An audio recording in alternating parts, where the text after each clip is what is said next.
प्यारे बच्चों, जैसे पिछली क्लास में हमने tax impose by state government या उत्तराखंड की सरकार उत्तराखंड के लोगों से किस प्रकार का टैक्स ले सकती है बताया। इसको अगर कंक्लूड करें या शॉर्ट में अगर हम मेमोराइज करें, वो टैक्स थे 3 कैटेगरी में उनको विभाजित किया था। Tax on income, tax on property and tax on commodity. Tax on income के 3 पार्ट थे। Number first professional tax, number second number first pro tax, number second agricultural income tax, तीसरा था शेयर ऑफ इनकम टैक्स। अगर हम tax on property की बात करें, land revenue लगान, दूसरा आपका शेयर ऑफ स्टेट ड्यूटी और तीसरा स्टैम्प एंड रजिस्ट्रेशन फीस। तीसरा जो पार्ट था वो था टैक्स ऑन कमोडिटी, जिसमें जीएसटी आ गया, इंटरटेनमेंट टैक्स और स्टेट एक्साइज वगैरह पड़ा। अब आपके मन में ये क्वेश्चन होगा, क्या फिर लोकल गवर्नमेंट तीसरा फॉर्म ऑफ गवर्नमेंट है वो भी टैक्स इम्पोज करती है? हाँ बच्चों, वो भी टैक्स इम्पोज करती है। तो कौन कौन से टैक्स लोकल गवर्नमेंट या आपका ग्राम पंचायत, नगर पालिका ये वगैरह हमें इम्पोज करें?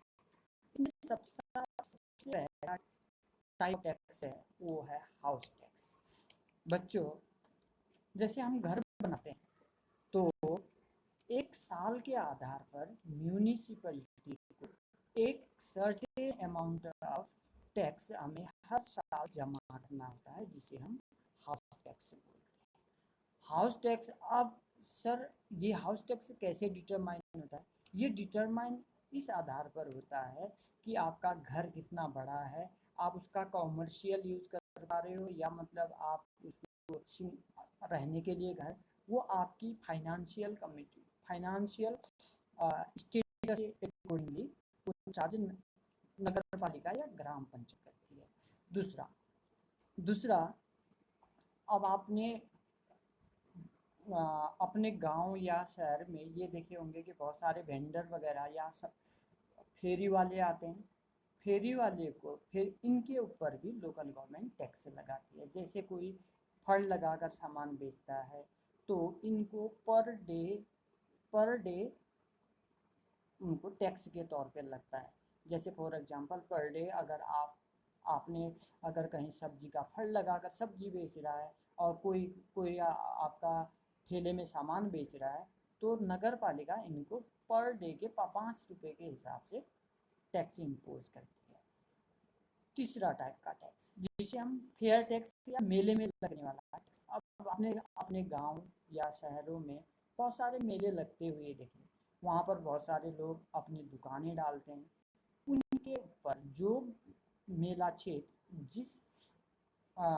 जिस एरिया में आएगा उसमें लोकल गवर्नमेंट उन जो कुछ दिन के लिए उनमें जो टैक्स लगाया जाता है, ऐसे आपका फेयर टैक्स इसे बोला जाता है। तो आपने 3 प्रकार के ऐसे और भी विभिन्न टाइप के टैक्स भी हो सकते हैं, लेकिन 3 ये आपको मेन बताया। अब मैं आपको नॉन टैक्स रेवेन्यू बोल रहा हूँ। अब ये टैक्स नहीं है, लेकिन रिमेंबर ये नॉन टैक्स रेवेन्यू भी रेवेन्यू रिसीट के ही पार्ट हैं, क्योंकि आप रेवेन्यू रिसीट के 2 पार्ट होते हैं। Tax are legal compulsory payment, tax तो आपको देना ही देना है, लेकिन ये नॉन टैक्स रेवेन्यू ये टैक्स नहीं है, लेकिन इससे भी सरकार की इनकम जनरेट होती है और ये भी सरकार के ऐसे इनकम के स्रोत हैं, न तो एसेट क्रिएट न तो सरकार के एसेट घटाती है, न लायबिलिटी क्रिएट करती है, न तो उत्तरदायित्व को बढ़ाती है और न संपत्ति का कम होता है। अब ऐसे कुछ टाइप के टैक्स वगैरह मैं आपको समझाने जा रहा हूँ। पहला नॉन टैक्स रेवेन्यू है मॉनेटरी रिसीट। मॉनेटरी रिसीट जैसे हमने पिछले चैप्टर में आपको बताया था कि इंडिया में जितनी भी करेंसी 1 रुपये के नोट को छोड़कर हर एक करेंसी या सिक्के आरबीआई इश्यू करती है। तो आपके मन में ये क्वेश्चन होगा, तो वो इनकम क्या आरबीआई की हुई? नहीं बच्चों, वो सेंट्रल गवर्नमेंट यूज करती है। सेंट्रल गवर्नमेंट का ये नॉन टैक्स, तो जितना पैसे इक्विवेलेंट का पैसा छापा आरबीआई ने, वो सब प्रॉपर्टी, वो भी सरकार का एक इनकम का स्रोत है, जिसे हम मॉनेटरी रिसीट बोलते हैं। दूसरा है फाइन एंड पेनल्टीज। हमारे पास बहुत सारे अदालतें हैं, बहुत सारे सरकारी संस्थाएं हैं जो ऐसे डिफ़ॉल्टर जो मतलब कानून का उल्लंघन करते हैं या कानून का उल्लंघन करते हैं, उनके ऊपर फाइन और पेनल्टीज वगैरह जो लगता है, वो भी सरकार के स्रोत का एक एग्जाम्पल है। जैसे जब लालू लालू यादव नाम सुना होगा, बिहार के जो पहले रेल मंत्री थे, उनके ऊपर एक कोर्ट ने 1 करोड़ की पेनाल्टी डाली थी। तो वो 1 करोड़ की पेनाल्टी सरकार के खजाने में जमा हो जाती है। ऐसे बहुत सारे अपराधी या मतलब ऐसे राजनेता या ऐसे इंडिविजुअल जो सरकार का कहना नहीं मानते, उनके ऊपर फाइन और पेनाल्टीज लगाया जाता है। ये भी एक इनकम का सोर्स है। तीसरा, स्पेशल असेसमेंट। ये वर्ड भी आपने पहली बार सुनते हो। ये स्पेशल असेसमेंट को अगर आपको समझाना है, मैं आपको एक सिंपल सा एग्जाम्पल से समझाता हूँ। फॉर एग्जाम्पल, पहले पिथौरागढ़ में जो नैनी सैनी हवाई अड्डा है, वो चालू नहीं था। अगर हम इसको इंटरनेशनल या डोमेस्टिक पर्पस के लिए खोल देती है अगर सरकार, तो पिथौरागढ़ का पूरा एरिया का डेवलपमेंट हो जाएगा। वहाँ के फिर सड़कें अच्छी हो जाएंगी, फिर टूरिस्ट वगैरह आएंगे और हर एक प्रॉपर्टी के दाम बढ़ेंगे। तो प्रॉपर्टी के दाम बढ़े तो सरकार के इनकम कैसे बढ़ी? बच्चों, जैसे जब कोई एरिया डेवलप्ड हो जाता है, तो जब सरकार, जिसे हम सर्कल रेट बोलते हैं, जब हमने ज़मीन किसी को बेचनी है, फॉर एग्जांपल अगर मैं अपनी ज़मीन किसी एक्स कंपनी को अगर बेचता हूँ, तो सरकार क्या करेगी? स्टाम्प एंड रजिस्ट्रेशन फ़ी बढ़ा देगी। जितने रजिस्ट्री में पहले पैसे लगते थे, उसके अगर डबल कर दिए या 4 गुना हो गए, तो इनकम के सोर्स सरकार के बढ़ गए। इसी को स्पेशल असेसमेंट बोलते हैं। अब सिंपल हिसाब से अगर समझाना चाहूँ, तो स्पेशल असेसमेंट जब स्टाम्प एंड रजिस्ट्रेशन फीस में जो सरकार बढ़ोतरी करती है जिस डेवलप्ड एरिया के हिसाब से। अब इतना तो आपको समझ में आ गया होगा, दिल्ली और मुंबई में फ्लैट खरीदना ज़्यादा महंगा है इन कंपैरिजन ऑफ पिथौरागढ़ में घर खरीदना। क्यों इतना महंगा क्यों है? यहाँ पर सरकार का टैक्स भी उतना ही, जहाँ जितना ज़्यादा पैसा लगेगा उतना ज़्यादा स्टाम्प एंड रजिस्ट्रेशन फीस रहेगी। ये भी सरकार का एक टाइप का नॉन टैक्स रेवेन्यू है, जिसे हम सर्कल रेट बोलते हैं।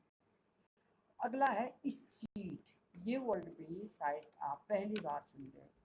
स्ट्रीट का मतलब होता है ऐसे का, हमारे देश में 135 करोड़ लोग, 135 करोड़ इंडिविजुअल। तो अगर कोई ऐसा व्यक्ति है जो दुनिया से चला गया, लेकिन उसके पीछे कोई कानूनी वारिस अगर ना हो, जैसे मैंने रानी लक्ष्मीबाई अब झांसी का एग्जाम्पल बताया था, तो अगर रानी लक्ष्मीबाई अब झांसी युद्ध में मारी गई और उनका कोई लीगल वारिस नहीं था, तो उनका पूरा राज्य अंग्रेजों ने हड़प लिया। ऐसे ही अगर कोई व्यक्ति दुनिया से चला गया और उसकी प्रॉपर्टी का कोई वारिस नहीं है, तो उसको हम स्ट्रीट बोलते हैं। वो भी सरकारी खजाने में या सरकारी उसमें जमा हो जाती है, या सरकारी की, क्योंकि उसका कोई कानूनी वारिस नहीं है। अगला, प्रॉफिट, इंटरेस्ट एंड डिविडेंड।